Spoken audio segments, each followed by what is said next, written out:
I stared at the man behind my father's old desk, Richard Blackwood, the new CEO who'd bought our family factory 3 weeks ago.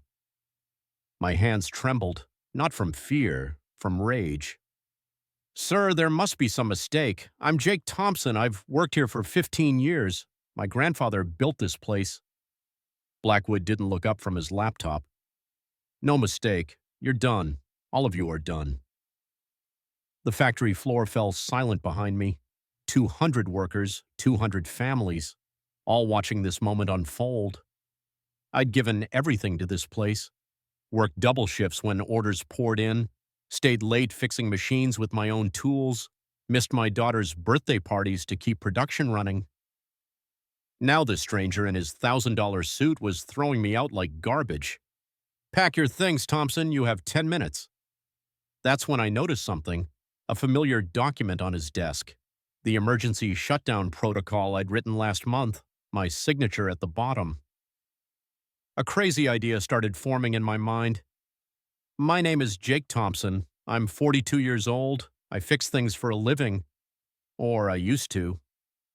I started working at Thompson Manufacturing when I was 17, sweeping floors after high school, learning from the old-timers who'd worked with my grandfather. The factory made precision parts for aircraft engines, critical stuff, life-or-death components that kept planes in the sky. I worked my way up. Floor supervisor at 25, production manager at 30, quality control director at 35. I knew every machine, every process, every safety protocol. More importantly, I knew every person. Maria in accounting who sent money to her sick mother in Mexico, Big Tom on the night shift who was saving for his son's college tuition, Sarah in packaging who'd just had twins. These weren't just employees, they were family. When old Mr. Henderson decided to sell, we all hoped for the best. Maybe new ownership would bring fresh investment, better equipment, more orders. Instead, we got Richard Blackwood. Blackwood arrived on a Monday morning like a storm cloud. Expensive car, expensive suit, expensive watch that probably cost more than most of us made in 6 months. He called an all-hands meeting, stood up front with his PowerPoint presentation and his corporate buzzwords, optimization, efficiency, restructuring. Translation, people were going to lose their jobs. He talked about redundancies and streamlining operations, never once used the word layoffs, as if fancy language could hide what he was really doing. I watched the faces around me, fear, confusion, anger. These people had given their lives to this place. Some had worked here longer than Blackwood had been alive. After the meeting, I tried to approach him. Maybe we could find common ground. Maybe I could explain how things really worked around here. "Mr. Blackwood, I'm Jake Thompson. I'd like to discuss—" He cut me off. "I don't have time for small talk, Thompson. I have a business to run." That should have been my first warning. Over the next 3 weeks, Blackwood made changes, fast changes, bad changes. He fired the cleaning crew and hired a cheaper service. The new guys didn't understand our contamination protocols. Metal shavings started showing up where they shouldn't. He canceled our preventive maintenance contracts. "Waste of money," he said. I tried to explain that our machines were old. They needed constant care. He didn't listen. He cut the quality control budget in half. Fewer inspections, fewer tests, higher risk of defective parts reaching customers. I documented everything, wrote reports, sent emails, requested meetings. Blackwood ignored them all. Then came the emergency. Last Tuesday, Machine 7 started overheating. The coolant system was failing. If it seized up completely, we'd lose our biggest production line for weeks. I submitted an emergency shutdown request. Standard procedure when equipment posed a safety risk. The form required executive approval, Blackwood's signature. I explained the situation to his assistant. She said he was in meetings all day. The signature would have to wait. By Thursday, the machine was throwing sparks. Workers were nervous. I submitted another request, more urgent this time. Still no response. Friday morning, the inevitable happened. Machine 7 locked up completely. The production line went down. Orders started backing up. I finally got my meeting with Blackwood. "This is unacceptable, Thompson. How did you let this happen?" I couldn't believe what I was hearing. "Sir, I submitted shutdown requests 3 days ago. You never signed them. Don't blame me for your incompetence." That's when I realized the truth. Richard Blackwood didn't care about the factory. He didn't care about the workers. He didn't even care about the business. He was here for something else entirely. I started digging, quietly, carefully. Public records showed Blackwood's real estate company had been eyeing our property for months. Prime industrial land, perfect for a shopping complex. The factory was just an obstacle. The workers were just numbers on a spreadsheet. He was planning to shut us down all along. But he needed a reason. Something that looked legitimate. Something that wouldn't trigger wrongful termination lawsuits or union complaints. So he was manufacturing failures, creating problems, building a case for closure. The emergency shutdown protocol I'd written was supposed to protect the company. Instead, Blackwood was using it as a weapon. Every time equipment failed, he could point to my reports and blame poor management. Every shutdown looked like operational incompetence rather than deliberate neglect. I had to stop him. But how? That's when I remembered something my grandfather used to say. Sometimes the best way to fight a snake is to let it bite itself. The morning Blackwood fired me, I was ready. I'd spent the weekend preparing, gathering documents, making copies, building my case. But I needed more than evidence. I needed leverage. As security escorted me to my desk, I grabbed my personal items, photos of my family, my grandfather's old lunchbox, my collection of factory pins from different decades. I also grabbed something else, something Blackwood would need. The master safety manual, every emergency protocol, every shutdown procedure, every critical system password. All in my handwriting, all bearing my signature as quality control director. Without that manual, any new management would be flying blind. One mistake could shut down the entire operation. One safety violation could bring federal investigators. Blackwood didn't know I had it. His assistant had given him photocopies of individual sections, never the complete document. I walked out of that factory with 15 years of institutional knowledge in my head and the keys to the kingdom in my briefcase. Now I just had to wait for Blackwood to make his next mistake. The call came 2 days later, Sarah from packaging, whispering into her phone. "Jake, something's wrong. Blackwood is acting crazy. He's demanding immediate production increases, double shifts, no maintenance downtime. What about the safety protocols? He says they're slowing us down. He wants to skip the standard inspections." My blood ran cold. Aircraft parts weren't like making toys or furniture. One defective component could kill hundreds of people. "Sarah, you need to document everything. Every shortcut, every skip procedure. People's lives depend on it." "I know, that's why I'm calling. Some of the workers are scared. They want to refuse the unsafe orders, but they need their jobs. Tell them to do what they have to do to stay safe. I'm working on something." I hung up and opened my laptop. Time to make some calls. The Federal Aviation Administration took safety violations very seriously. So did the Occupational Safety and Health Administration and the Department of Labor. I had contacts at all three agencies, inspectors who knew me, who trusted my judgment. But I needed more than accusations. I needed proof. That's when I remembered the security cameras. Every machine in the factory had safety monitoring equipment, cameras that recorded operator procedures, sensors that tracked temperature, pressure, and vibration. All connected to a central server, all backed up to an off-site storage facility. The same storage facility I'd helped to design 3 years ago, using my personal vendor contacts, under my administrative access codes. Codes that Blackwood didn't know existed. I drove to the storage facility that night, signed in as a contractor performing routine maintenance. Nobody questioned it. I'd been there dozens of times before. The server room was exactly as I'd left it. rows of humming machines, blinking lights, digital records of everything that happened on the factory floor. I pulled up the footage from the past week.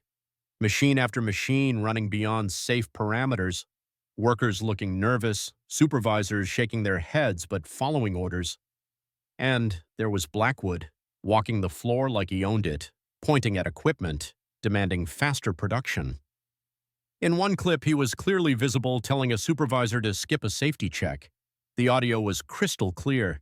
"We don't have time for that nonsense, just keep the line running." Another clip showed him dismissing a worker's concern about overheating equipment. "If it's not on fire, it's fine." A third clip was even better. Blackwood signing a document while saying, "I don't care what the manual says, do what I tell you." I downloaded everything, hours of footage, detailed sensor logs, maintenance records showing skipped inspections. But the best evidence was yet to come.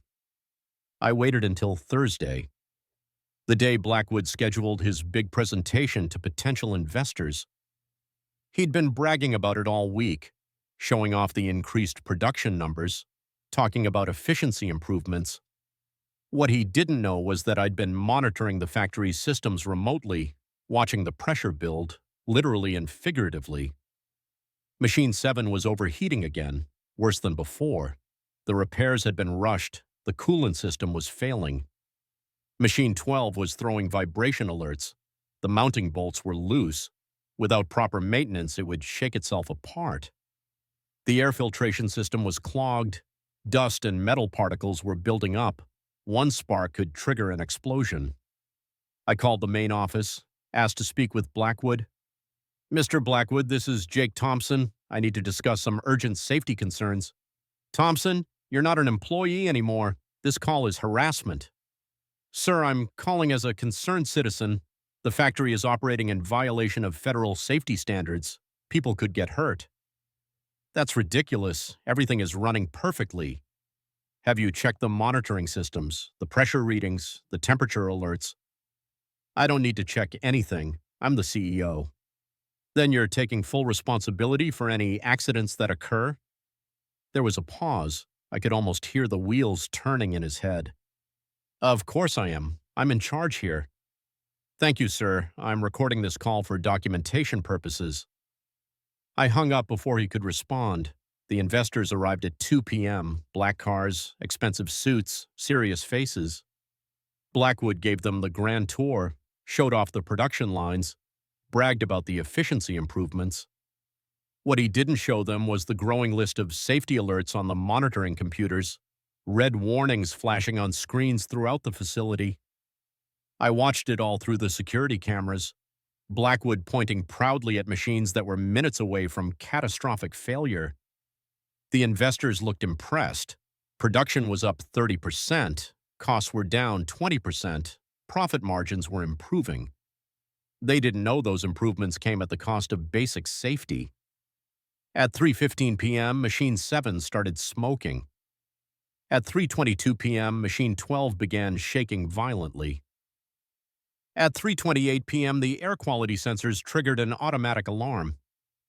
I watched Blackwood's face on the security monitor. Confusion, then panic, then desperate anger. He started shouting at the workers, demanding they shut off the alarms, insisting everything was tin. But the investors weren't stupid. They could see the smoke, feel the vibrations, hear the warning sirens. They started asking questions, hard questions. "What's the maintenance schedule for this equipment? When was the last safety inspection? Are these machines operating within manufacturer specifications?" Blackwood couldn't answer. He didn't know. That's when I made my entrance. I walked through the front door like I owned the place. Security didn't stop me. They were too busy dealing with the alarms. I found Blackwood in the main production area, surrounded by investors, sweating through his expensive suit. "Mr. Blackwood, I believe you need this." I held up the master's safety manual, the real one, complete with emergency shutdown procedures. "Thompson, what are you doing here? Security?" "I'm here to help, sir. As you can see, you have multiple safety violations in progress. Without proper shutdown procedures, this could become a federal incident." One of the investors stepped forward. Federal incident? I turned to address him directly. Sir, I'm Jake Thompson. I was the quality control director here until 3 days ago. These machines are operating far beyond safe parameters. Without immediate shutdown, we're looking at potential equipment failure, worker injury, and FAA investigation. FAA? We manufacture aircraft components, sir. Any safety violation gets reported to federal authorities. Any defective parts that reach customers trigger mandatory recalls. The investor looked at Blackwood. Is this true? Blackwood was trapped. He could either admit he didn't know his own safety procedures, or he could let me help and save face. Thompson, just fix it. I'll need full authority to implement emergency protocols. Fine, whatever. I opened the manual, found the section I needed, the emergency shutdown procedure that required executive authorization. Mr. Blackwood, I need you to sign this shutdown order. He grabbed the pen, scribbled his signature without reading. The same signature that had been missing from my reports for 3 weeks. The same signature that would now shut down his entire operation. I walked to the main control panel, inserted my override key, the one Blackwood didn't know I still had. Attention all personnel, this is Jake Thompson. We are implementing emergency shutdown protocol 77 Alpha. All operators report to safety stations immediately. The machines began powering down, one by one. The dangerous vibrations stopped. The overheating equipment started cooling. The air quality alarms fell silent. The investors watched in fascination. This was real crisis management, professional, competent, everything Blackwood wasn't.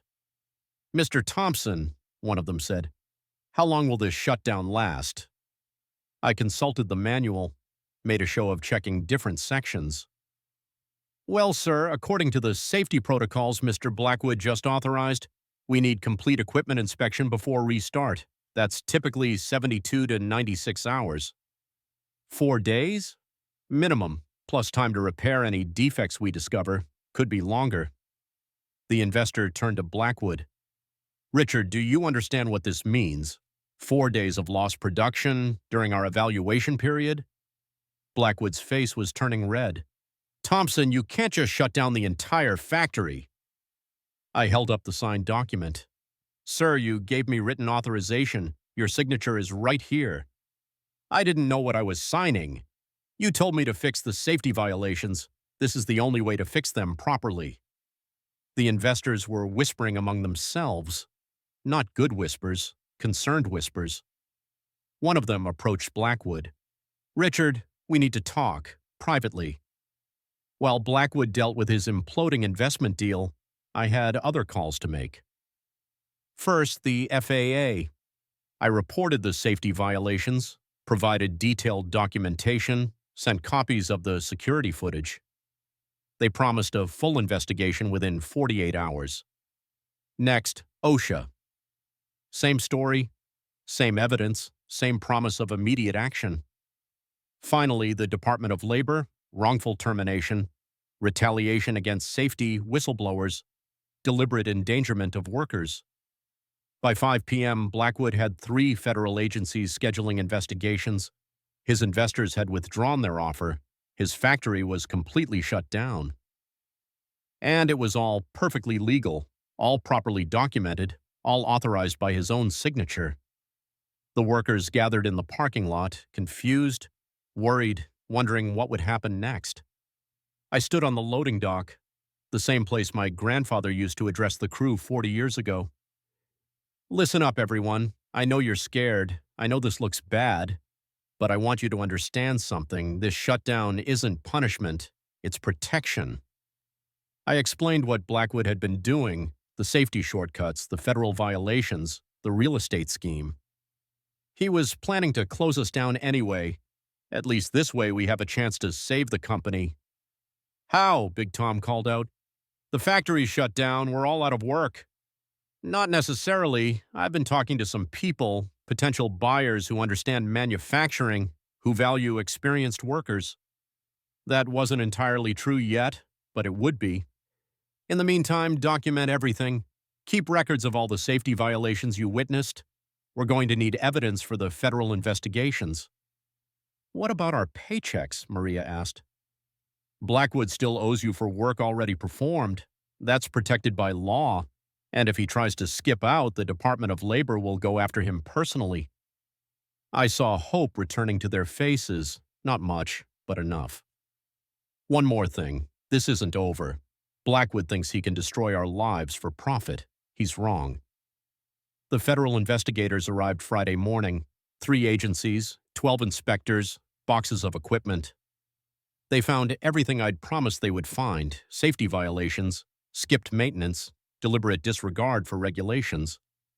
Blackwood tried to blame me, claimed I'd sabotaged the equipment, said the shutdown was revenge for being fired.